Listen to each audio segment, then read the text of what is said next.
Hi everyone, I'm Denise. Today we're going to mix it up. Instead of hydroponics, I'm going to go ahead and show you how to make a Buddha bracelet.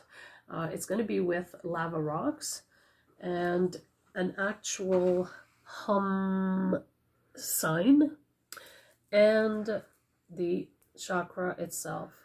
The chakra, just a quick, I don't know it by heart, and I just want to just inform you that it helps the crown, which is an amethyst, helps the nervous system, the brain, and the depression.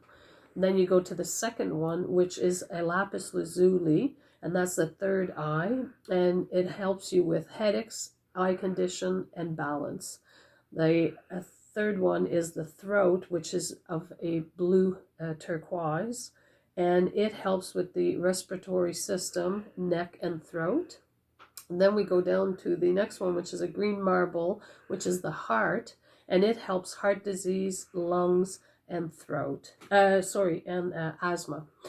Then we go ahead with the tiger eye, which is the solar plexus, and it's for the digestive system, glands, and kidneys.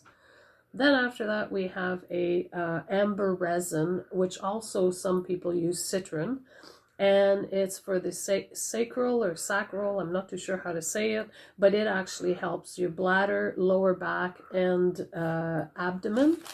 And the final one is your root red agate, whichever way you pronounce it, and it helps your joints, bones, and lower intestines. So let's get started. Okay, so we're gonna start doing the bracelet. What you'll need is your beads, which we talked about already, all your findings, and your sign. So I've gone ahead and put that in a tray already. You're going to need an elastic band to go ahead because you want your bracelet to be stretchy. You're going to need some glue. I can use E6000 glue, or you can use jewelry glue, whichever one you have available. This E6000 I bought at Michael's. You always want to get the clear so nothing shows once it's dry. You're going to need two flat nose pliers to open and close your jump rings. And you're also, if you want to add to your lava stones, you're able to put essential oils of your choice. A lot of people put lavender because it helps you stay calm, and it gives you a calming effect. You can put rosemary, orange. I think orange is to anyway, I don't know all my essentials oil. You can put whichever one you want on it, or just wear it as is on its own. It's whatever you prefer. So now we're going. Okay, so now we want to go ahead and just measure our wrist so I don't waste too much. I always not make it tight, and I'll add about 2-3 inches more just to make sure I have space for my knots and so on. So I'll cut my piece, and now that I have my piece ready to go, I'm going to also prepare my findings. You're going to go ahead with your jump ring, use two flat nose pliers, and what you want to do is go to where the middle is, and you're going to go sideways, because if you go like this with it, when you're moving it, you're going to mark your jump ring. So you always want to go horizontal and just open your jump ring, and you're going to slide in your emblem, and there's the home sign, and we're going to close them up again. And when you're closing them, you want to make sure they click together so they're nice and tight together so your elastic doesn't go through. And I usually love to do this to make sure that everything's secured. So now, as you can see, I have my jump ring on it, because otherwise, if you don't put a jump ring on it, and you go ahead and put it in the hole that you have here, it will always be sideways as opposed to being flat on your bracelet, as you can see here. All right, so that is the reason why we go ahead and put a jump ring, so it sits nicely on there. All right, so I've gone ahead and put all the lava beads on. In my bracelets, my first bracelet I made, I've I've centered my in the middle. And so there's no rhyme or reason. You can put it anywhere. I would not put it in the colored ones in the chakra because you don't want to break any of these apart. But you could put it like right here. You put it wherever you'd like. So on this one, I've put it 2 beads in.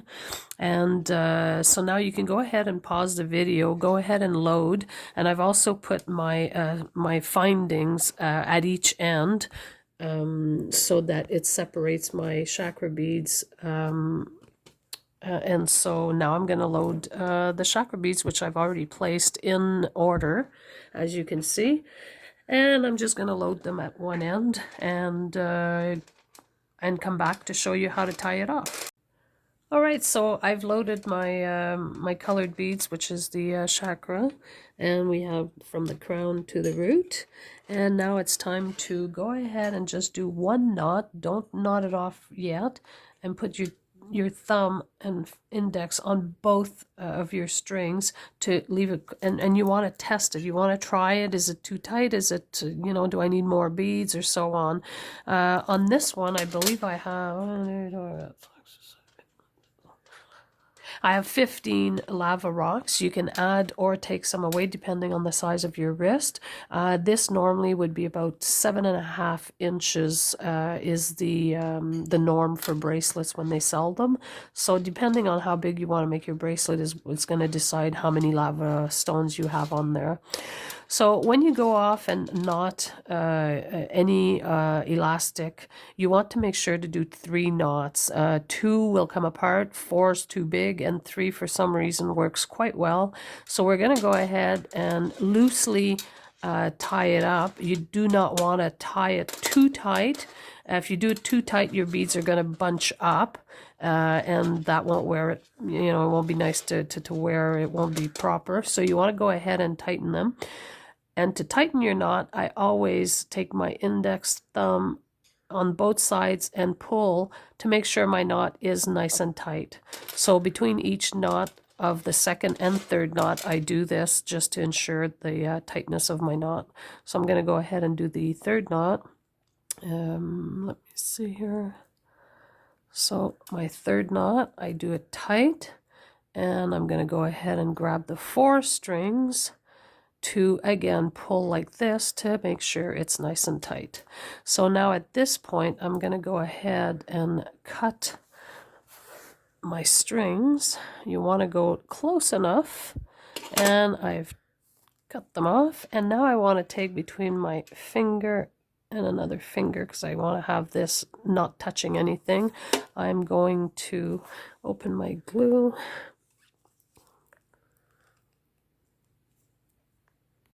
So you're going to put a little bit of glue, and now this kind of got away from me. You want to make sure it's everywhere. And what you're going to do is you're going to feed your knot onto the finding and let it sit there to glue well overnight, and tomorrow it's ready to wear. All right, so now your bracelet's ready to wear, and enjoy your bracelet. Have a nice week, and I'll see you on the next video.